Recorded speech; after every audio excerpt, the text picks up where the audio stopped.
Hi everybody, my name is Alison Stone. I am, as Siobhan says, the Cyber Resilience Coordinator at SCVO, and I'm delighted to welcome you here this afternoon. This is our third Cyber Scotland event of this week. We have a lot more to go, but so far so good. We've had a couple of really great ones, and this one that we're going to put on now looks like it will be very much of the same. As I say, it's fantastic to see you all here this afternoon. This is part of Cyber Scotland Week, which is a big celebration of all things cyber, which started on Monday and goes through until Sunday. There's a whole raft of stuff that you can avail yourself of, and this is just one of 140 odd events that are available this week. This session is about your digital footprint and what does the internet know about you. And I'm delighted to introduce our two experts and our Mark, in inverted commas, as we've been calling her. I'd like to introduce Jess McBeath, Jess is an online harms consultant with a focus on empowering digital citizens and how we should be able to live a good life online. Jess provides training and consultancy for organisations all over Scotland, creates educational materials, co-hosts a podcast, and is a regular media contributor on online harms. We can provide you a link to Jess's contact details shortly. Abdullah is our friendly ethical hacker. He supports students within the UK on their cyber career journey through the cyber talent pipeline, and he increases the strength and quality of cyber resilience within the SME community. He has a background as working as an ethical hacker, a cybersecurity consultant and trainer within the private sector. Has a master's degree in ethical hacking and cybersecurity from Aberdeen. So without further ado, I'm going to hand you over to Jess. Please do feel free to tweet. It would be really good to hear what you're thinking of the session as we go along. Right, Jess, over to you. Thank you. Over to me. Afternoon, everybody. Lovely to see you. Thank you so much for coming. I know there was lots of events on today and this week, so it's brilliant that you've joined us today. Without further ado, I shall try, this is the big test, right? I shall try sharing screen.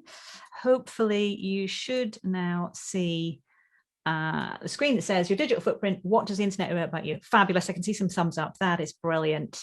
I'm just rearranging my screen a little bit so I can see some of you that are on camera. There we go.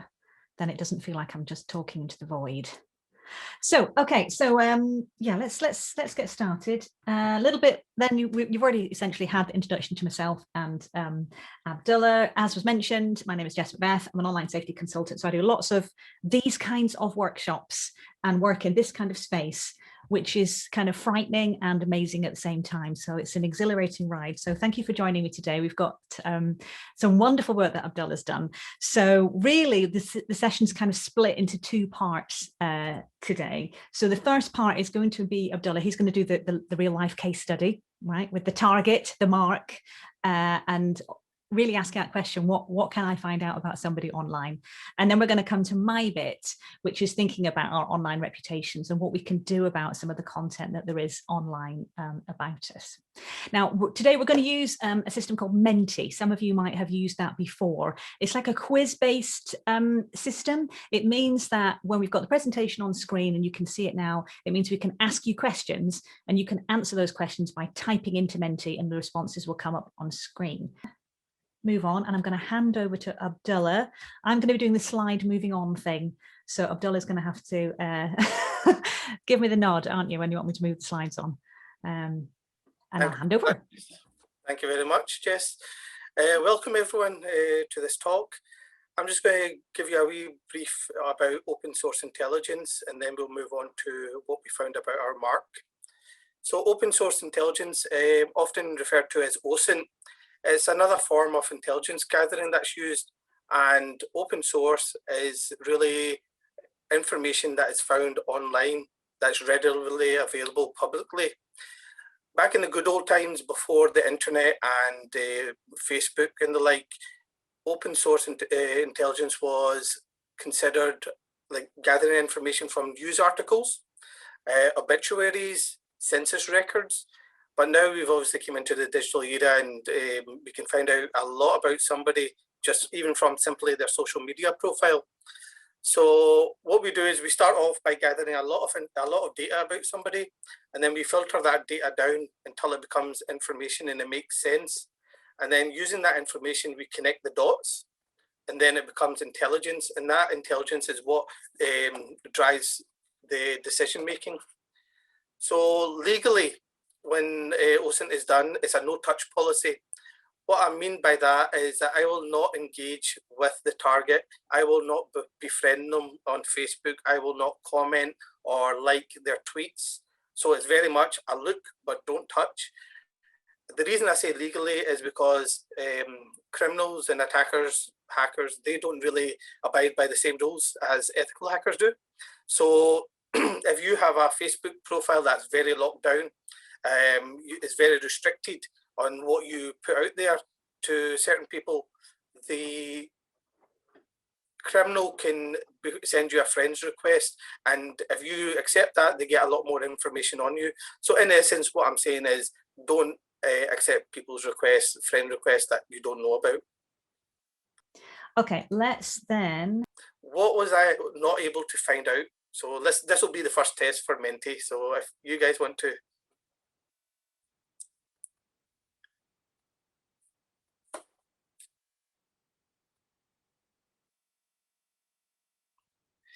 Seems everyone seems very much confident about the bank account details.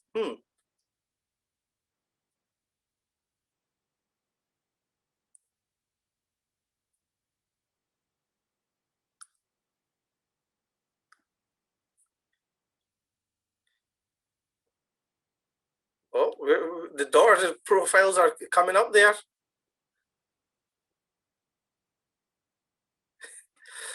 What we need to bear in mind is our target understands and is very conscious of their digital footprint. So they understand, they know what to put out there and what not to put out there. This probably can't be said for the majority of people. So luckily, Jess, should I wait for more to come on, or? No, I was just wondering if you wanted to say, of course, that because you're an ethical hacker, you didn't actually try to get into the banking details. That's another the main point. Yeah, we didn't want to go down that route, but people are right. The bank account details we didn't get, but it's not to say that it can't be gotten. There has been a time where I've been able to identify somebody's bank account details from a picture, and they have been notified of that. So as I said, our target is aware of what to put out there and what not to. Again, we're coming on to pictures here. You post pictures online on Twitter, thinking nothing of it. Social media has been good now in that they strip away the metadata behind a picture. Now you're thinking metadata, this guy's talking technical here. Basically, metadata is just information that's behind the picture. It'll be such as when the photo was taken, the type of camera that was used, the geolocation, the pinpoint of where it was taken, if that's possible, if you're doing it through a phone. So that sort of information gets stripped away from a photograph when it's posted on to social media. But can we recover? So we can recover, we can tell where that picture was taken. Psych. There you go. I was able, it took me, say 10 minutes, it took me to identify where that location was. Obviously, I've got the address there, we can see from the camera, the wee pink house with the house next to it with the green windows. So I was able to identify where this was taken. And then I've got a loving friend who decided to post a picture of them going on lunch. And this is what happens when you have ethical hackers as friends. They like to troll people. So within a very short amount of time of her posting this picture, I was able to tell where they had went for lunch. He also told me what I had for my main course and my pudding. That's a fib, isn't it, Abdullah? Yeah. So all that's good and well, that's fun and jokes, but here comes the seriousness. What is this a picture of? Obviously it's a pixelated, blurred out picture of something, but what is it? This is a picture of the target's residence, and it has been confirmed by the target. So obviously I can identify where, if I can identify where the house is, I can identify local bins that are around that area. So what's the big deal about that? With knowing the bins, I can then you're liable for dumpster diving. Now, diving is basically people reading your bins. And if you are the type of person who reads their bill and then pays it and then just puts it in the bin, or are you the type of person who just shreds it up to 4 or 6 pieces and puts it in the bin? How difficult would it be for somebody to join those 6 pieces of paper together with sellotape? Not very difficult. So maybe a shredder would be something to consider. I would like everybody after this presentation to look into this, have I been pwned? It's very easy to use. Basically, you put in your email address and it will give you, if your email address has ever been associated with a breach, it will tell you, and it'll tell you the number and where it was, like say for example, if it was TikTok, it'll tell you, or if it was through the Marriott, whatever, it'll tell you, and you might want to consider looking at changing your password again. And just to let you know, there has been a recent breach, a compilation of many breaches file that was created. And again, it does what it says on the tin. It basically contains 3.2 billion unique username and passwords. So is your password strong enough? So you might want to consider looking into that. Again, we've got the NCSC guidelines on creating strong passwords that you might want to look into there, like such as using 3 random words. And again, this took me about 2.5 hours, and there was a Domino's break in there. Now, Domino's, I'm not talking about plain Domino's, I'm talking about eating Domino's, the pizzas. So basically, you can bribe me easily by pizza and sweet treats. I'm very easy. In there, just that's brilliant. I love all that commentary. I'm going to hand back to Abdullah, but it was just to say we're now going to use Menti. So this is a question on screen, but over to you, back to you, Abdullah. But if you want to get up Menti on screen, we're asking you this question now. Yeah, if you want to tell me what sort of data, what can you do with it? Let's see the type of responses we get. Yeah, so now that he's got all this information, what could he do with it? We need an evil laugh, Abdullah. I don't have an evil laugh. I'm your friendly ethical hacker. We've got quite an evil audience, haven't we? They're going to do some really dodgy stuff. I was going to say they're quite creative, aren't they? Okay, I'm conscious of time. I'll move on to the next one.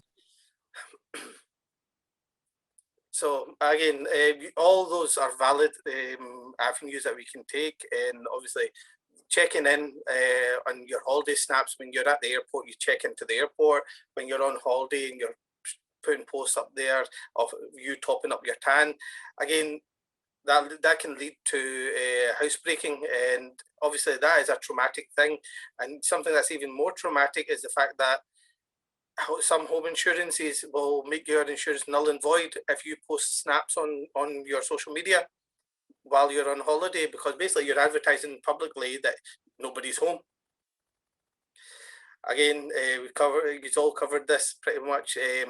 Identity theft, you can open up a credit card, you can open a store card.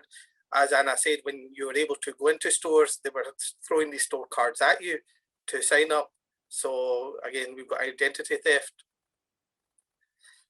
I can also buy breach passwords online and use that against accounts, or I can guess the password, or even more so, I can guess your secret question, because when I click on your username, put in your username, and then I say forget password, it will take me to a page and it will say answer your secret question.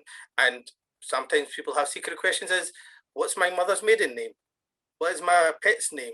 What was the first car I drove? That sort of information. And if you've posted that on the social media, that's something you need to look into. And having your account taken over can be very stressful, not only for it to be taken over and the time to get it recovered back, but there can be also an emotional attachment there, because you might not be able to get your pictures back from there if an account has been compromised. And there is one step that I would recommend people do if they can, is set up two-factor authentication. And now people are going to be saying again, why is this guy talking technical? Two-factor authentication is basically another verification process. So if I was to type into on my laptop, my email, and to connect into my email, I type in my username and password.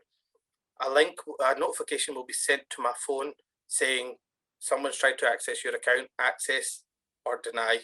And obviously if it's me accessing it, I would say access on my phone, and then I can get access to my emails. If it's not me, then I click deny. And even if the person knows my password, they're not going to get access to my email. It allows me to know somebody has my password, someone has tried to access my account with my password. Now I need to change my passwords. Just coming in there quickly, Abdullah, there's a question in the chat. Somebody said, how does two-factor authentication work if there's no mobile? So if you don't have a mobile number, there are apps you can use as well that will do two-factor authentication. In fact, they may be safer. I've actually got a different mobile number that I use for two-factor authentication. I don't use my normal mobile number for it, just because I'm slightly worried about my number being stolen. But maybe that's just me being... Again, there's a lot of detail. Like you can, again, as I said about the NCSA website for the passwords, they also have a lot of information on there for two-factor authentication and what to do if you don't have a mobile phone. Oh, Liz Stanton. Hi, Liz. Liz has posted you can set up two-factor authentication using a landline as well. Bottom line, we're not really covering a huge amount about security today. I know there are lots of other sessions this week on that, but go and have a look at the National Cybersecurity Centre or have a look at some of the other sessions, because I know that there's things about setting strong passwords and that kind of thing. Should we hand over to me now, Abdullah? Yes. And time marches on. So I'm also conscious, because time is marching on, if you would like to ask a question, why don't you pop it in the chat and I'll try and catch it as we go along. And I'm just worried that it'll be 2 minutes to the end when we say, has anybody got any questions, and we'll have run out of time. Totally want to say that was amazing, Abdullah, and really, really emphasize this point about emotional impact of all of this. I want you to imagine tomorrow morning getting up and discovering that you're locked out of your personal email account, for example, right? You just can't get in, or your bank account's been taken over, and the panic that you're going to feel, and what steps you think you can take about that. Because if you don't know what to do, now's the time to think about it and securing those. We have had some other questions in the chat as well. Can info be retrieved even if social media accounts were deleted? Yes, if you use something like the Wayback Machine, if you mean that kind of aspect. Do you know what? I'm going to move on, because we're just... So the other final thing I wanted to mention here in terms of what could we do, what could Abdullah do if he wanted with the kind of information that we have, of course, is essentially what Anna was getting at. We could go down the targeting route, right? So we could be doing surveillance. We could be following somebody around in terms of their online activities. I've heard plenty of stories in terms of stalkers, people finding somebody that always seems to turn up wherever they are because a person's actually following them online. Tech abuse is any kind of abuse using technology. It happens within domestic violence situations, for example. And really important aspect here is this idea of being in control of your technology. You want to be the person that's managing your usernames and passwords, right? You don't want somebody else doing that for you necessarily. You need to think about who that person is and make sure that you trust them. So because now we can see how what happens online has real world consequences, real life consequences. The last thing I want to mention is this idea I've come across recently, the Internet of Behaviors. You might have heard of the Internet of Things, which is your internet connected devices, right? So that is things like your mobile phone, but it might be, what's the example? Is it your fridge that knows when you've run out of tomatoes and orders some more from the internet? It could be your home heating system. You might have a Hive heating system that you operate with an app on your phone. Anything that's internet connected, toys that kids use where they talk to the toy and it's internet connected, smart speakers, right, that you've got at home listening to your commands. All of these things are internet connected. And there is, again, this idea not just of the data that we give them, but the amount of data that they have about our behaviors, right? Where we are, what we're doing, what our routines are, that kind of thing that's being gathered all the time by all of this technology that we're using. So, however, let's not scare everybody to death, right? Let's talk about online reputation, because we've got 24 minutes. So quick question for you, back onto Mentimeter. Could I find your holiday pictures online? And if you haven't got Mentimeter, if it's not working for you, you can just post a yes or a no, or a good question into the chat. So we've got some yeses coming in. I'm going to unhide my picture. It's just the way Menti works. Here we go. Oh, right. Well, I mean, I did use a picture there of people that were in their swimming costumes. So yeah, I mean, obviously that might vary. And I guess the example I'm giving is whether it's holiday pictures that you would be comfortable finding about you online. A lot of you, yeah. I mean, maybe that's what Facebook's all about, actually, is posting your holiday pictures. Eh? Maybe that is the whole point of it. I'm going to move on. Sorry. Next question. What about your politics? Think I could find out your politics by looking you up online? which way you lean? Now, this is a fascinating question because for some people, certainly employed folks, depends what the profession they're in. For some people, having their politics is part of who they are. You know, it's their identity, and they will only work with certain organizations, and actually they want to work with organizations that are addressing social issues, for example. So it's very much out there. For other people, say perhaps that work in government, for example, then actually they really need to be seen to be politically neutral. It would be difficult for them if their politics were known. So this one really varies. Let's see what we've got in terms of this. Okay, so that's interesting.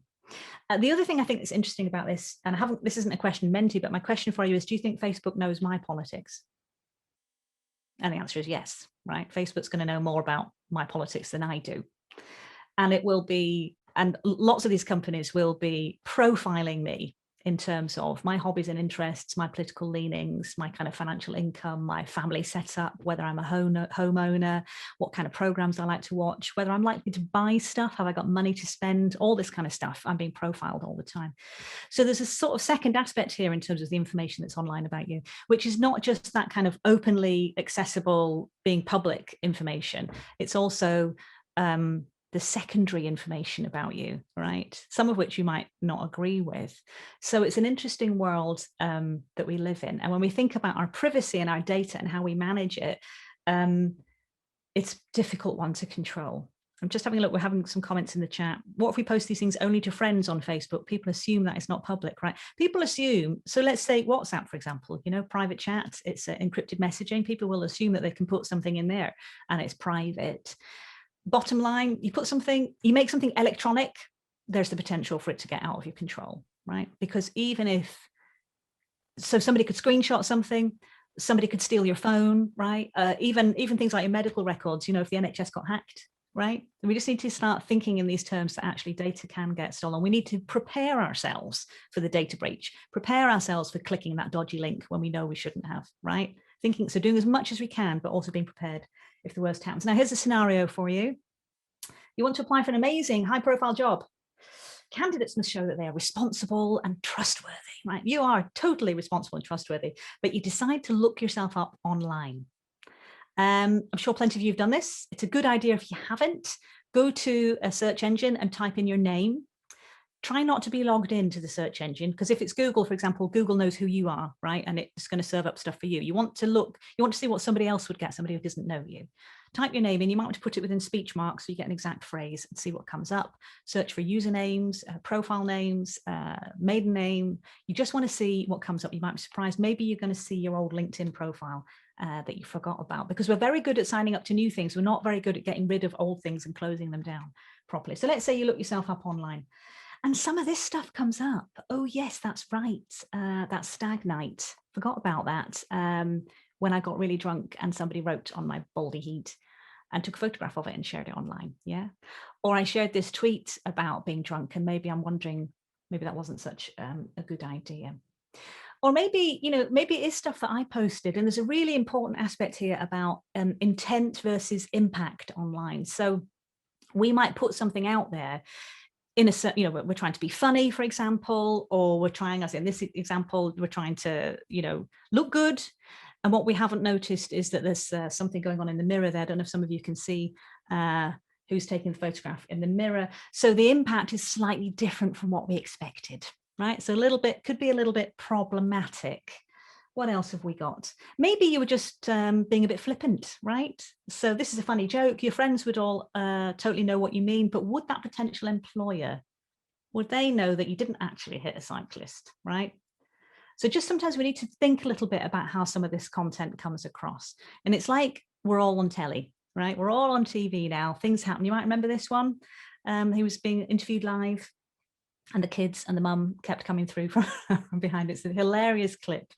If you want to have a laugh, just go onto the web and search for Zoom fails, and you'll see lots of people that accidentally take a mobile phone with them to the toilet while they're on video conference and all this kind of stuff. It's hilarious. So finding some stuff, this is problematic. So what are you going to do about this, right? What are your options? We're back to Menti if you've got it, or you can post in the chat. What can we do? We found all this content. What can we do about it?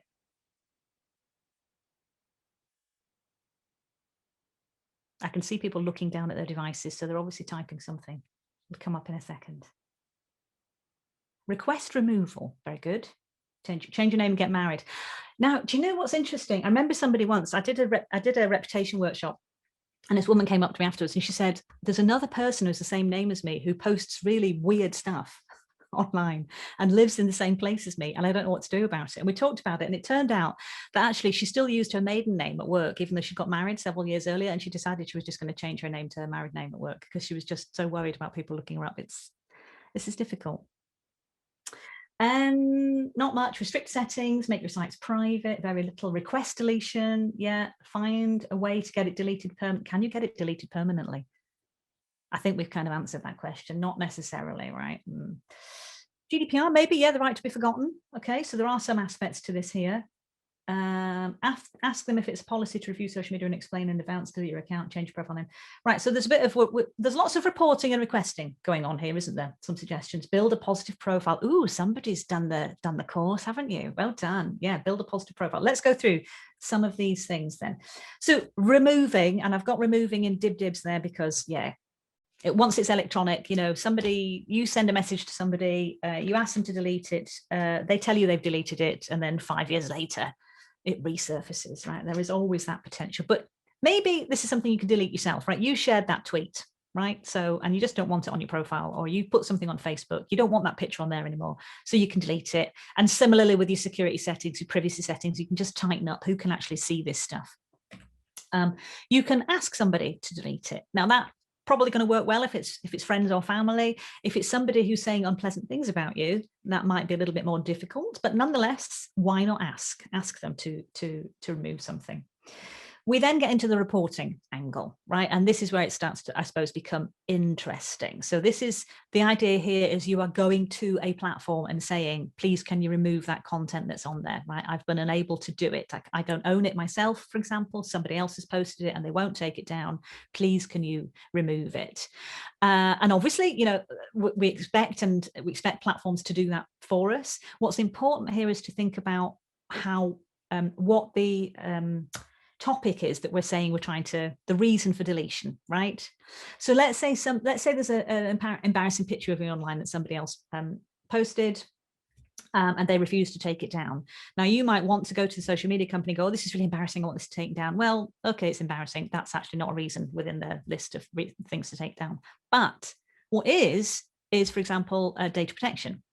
So you might be able to go to them and go, oh, look, this person shared my photograph and my name, and that's a breach of my privacy, and get it taken down on that route. So this is what's really important when it comes to reporting, is thinking carefully and looking into researching what's going to be the best angle here for me. It might not be as straightforward as you think. Now, somebody mentioned GDPR.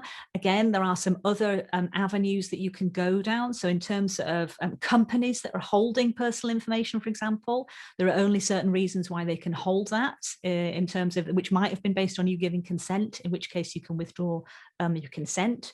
Google also as well, you've got the idea that you can go to Google.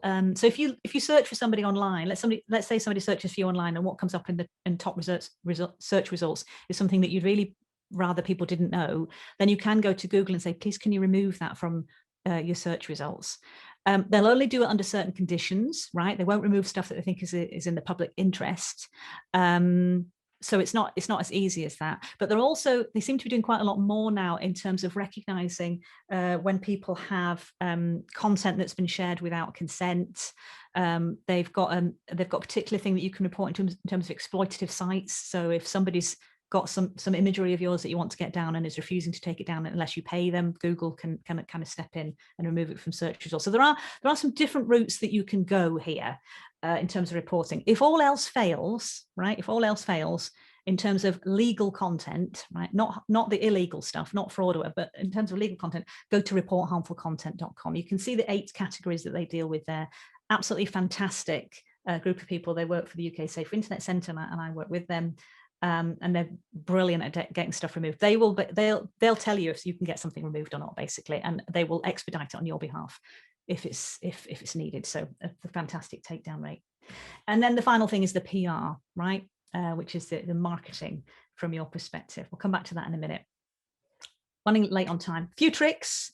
I don't necessarily endorse all of these, but you might want to look into them.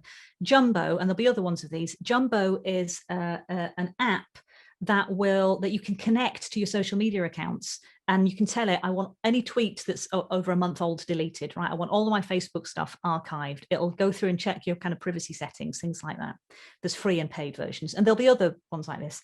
Just Delete Me is another site. I haven't used this one, but that's the one where you put your email address in, and it'll come back and tell you all of these social media sites that you've got a profile on, the one that you forgot about, right, from 5 years ago.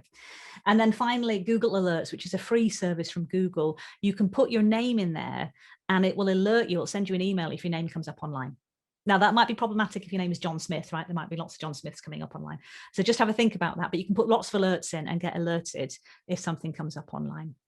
We will, as I say, send the presentation through afterwards, so you'll get access to all of this information later on.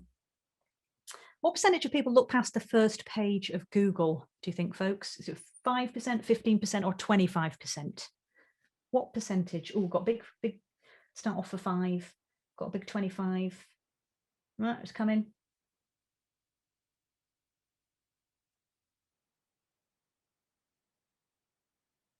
So majority of you are correct. It's actually 5%.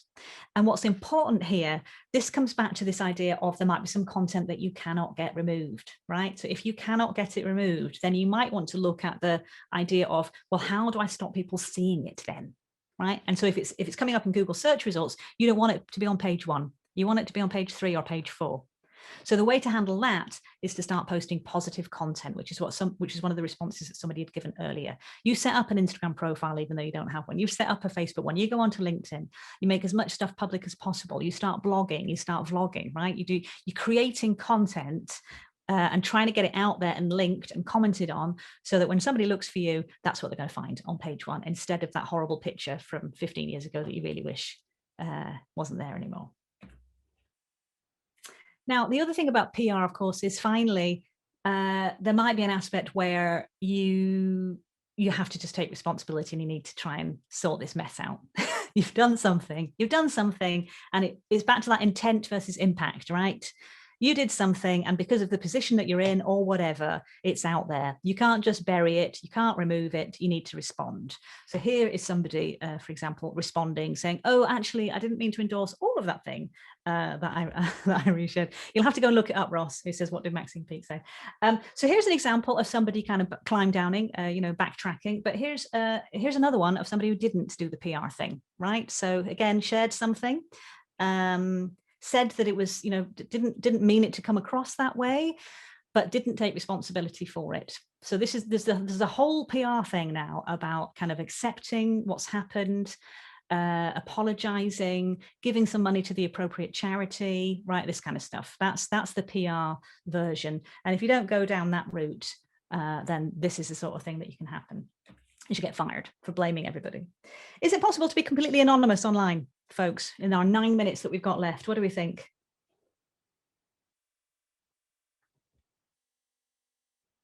You see, we should have asked this question at the beginning, because we talk about people being anonymous all the time, right? Can't catch those criminals. People do terrible things. They do what they want. They're all anonymous.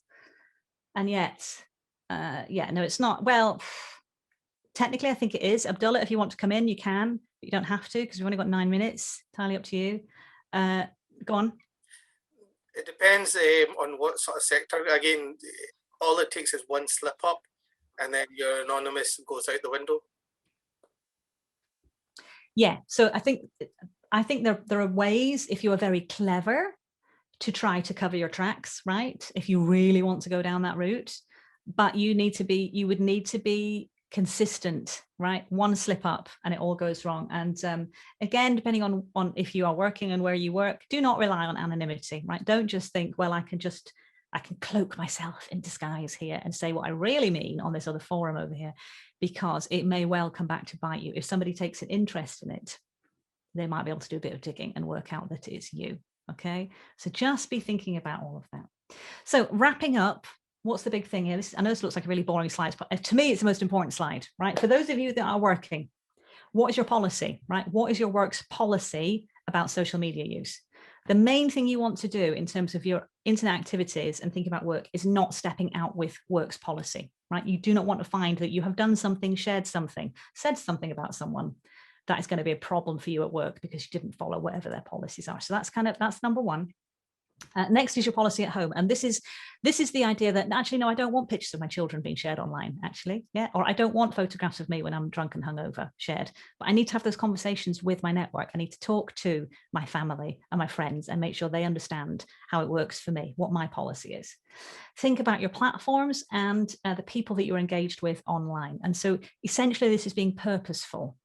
I'm going to come back to the LinkedIn thing again. What platforms are you on? Choosing to be there, choosing what you're sharing, choosing who you engage with, who you follow, who can befriend you, and regularly pruning that, going through, getting rid of people that, who is that person? And if you finished with an account, properly finish with it, delete all the content and properly end the account. Don't just kind of move on. Okay, so that I think is really important.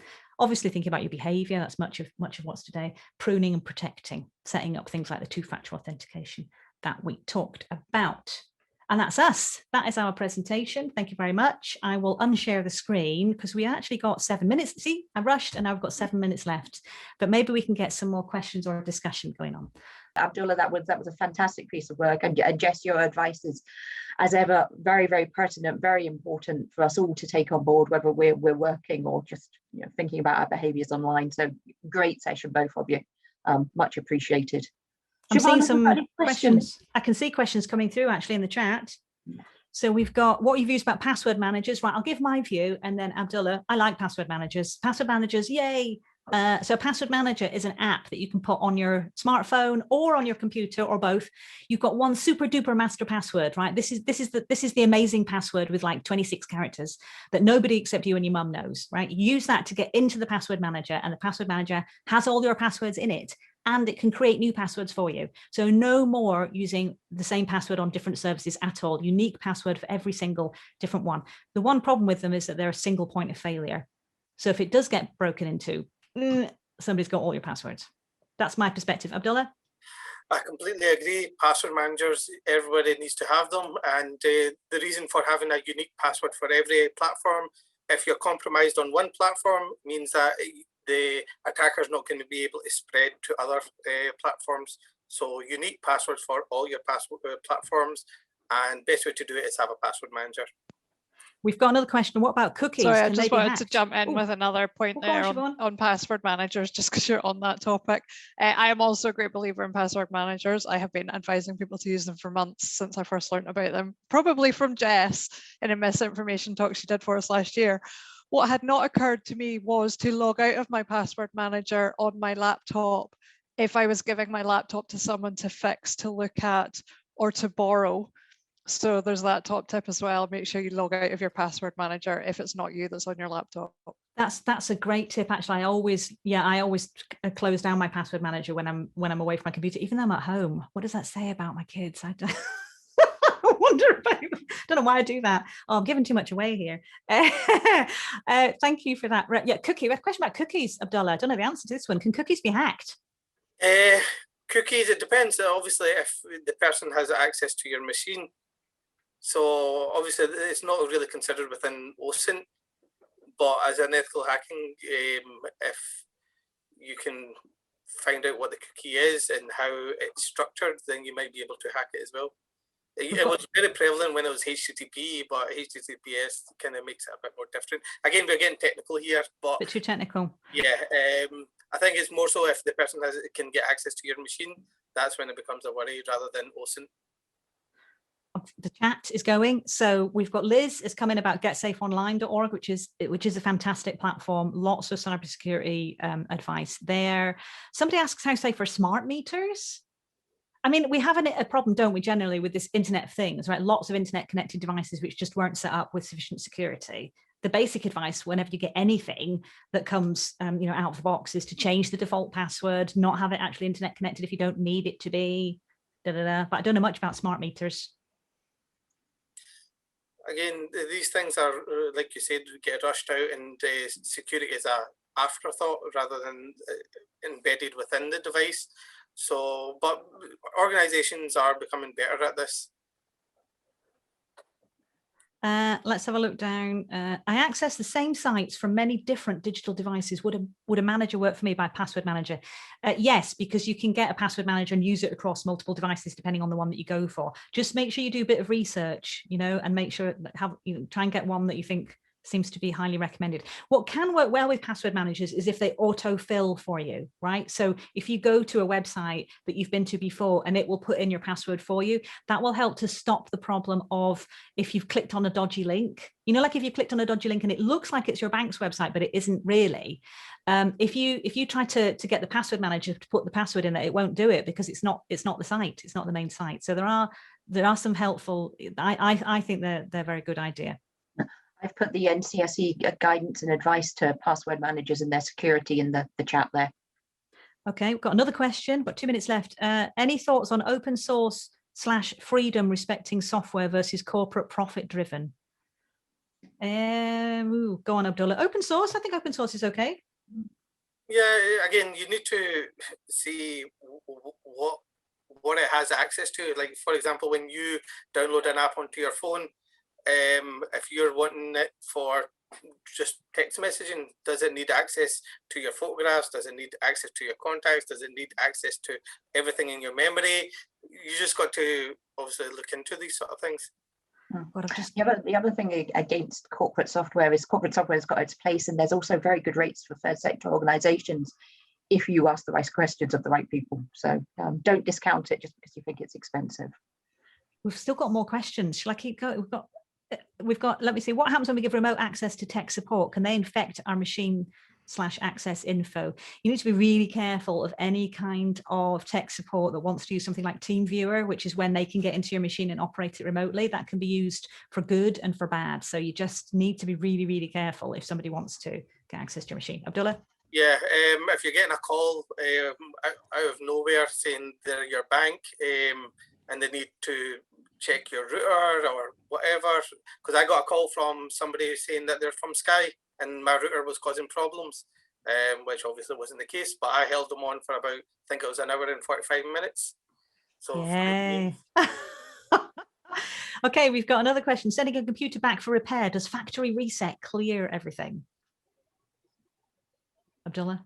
From a digital forensics point of view, not necessarily. It depends on how you do a factory reset. If you just do a quick one, then no. If you do a long one, which kind of takes a few hours, depending on the size of the hard drive, because it sets everything back to zero, then yes. I'm just sorry. Do you know what? I'm trying to multitask here. Jimmy Rotary has his hand up. Jimmy, apologies. Do you want to unmute yourself? Thank you. Just going back to your insurance and the insurance being voided. If you're old like me and you took out your insurance policies ages ago, when digital footprints weren't the vogue, how can they void it? Because at that time, everything was accepted as it was then. Do you know what that makes me think of? COVID. How did the insurance companies react with COVID? And I bet there's a few people that found they had some trouble there. Hey, what can we say about insurance industry? Is there anybody here that works for insurance? Don't know is the answer to that. You could always ask them. Okay, any more? Is there any more questions? Have we missed anybody? If we have, unmute yourself right now and ask a question. I think that's it. The tumbleweed. Tumbleweed is tumbling. Well, thank you very much. Brilliant. I think that was a fantastic session. Applauding both of you. It was really fab. There is a lot more stuff available in Cyber Scotland Week. As I mentioned before, I would encourage all of you to go and have a look on the website, which does look a little bit like the Edinburgh Fringe programme at the moment because there's so much on there now, and see if there's anything else that you want to do this week. Absolutely encourage it because there is so much good stuff. It's not just technical, this is what you need to do to be more resilient. It's great stuff like this that you can take into your everyday lives and look after yourself online that little bit better.